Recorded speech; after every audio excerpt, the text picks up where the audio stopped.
My name is Kenneth Azikiwe. I'm the state coordinator of NAFDAC Kwara State.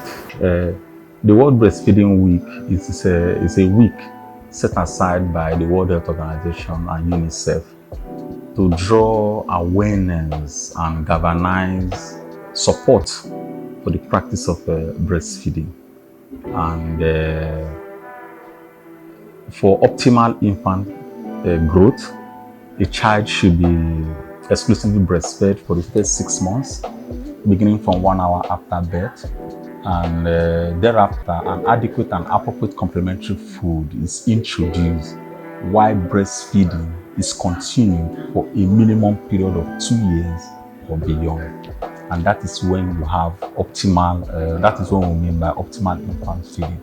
So this week we are trying to sensitize the general public on the importance of the World Breastfeeding Week, on the need for everybody to embrace and support, like the theme of this year's celebration is to support and encourage breastfeeding. So let all of us support and encourage breastfeeding practice, which is the best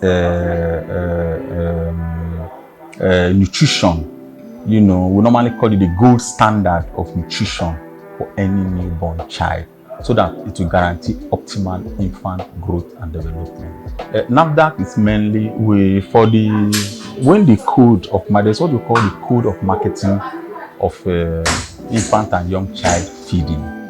That code is a set of rules for the infant food manufacturers, the healthcare workers, the retailers of infant food, and NAFDAC, the regulatory authority that is expected to monitor the code. So this set of rules, they are guidelines on how to market infant food in order to prevent aggressive marketing strategies normally employed by infant food manufacturers.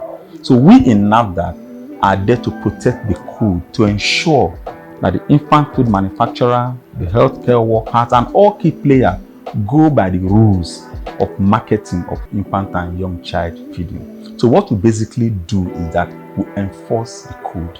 We are code enforcers. We make sure that nobody crosses the line. Like, for example, now, infant foods are not supposed to be given as gifts, as donations.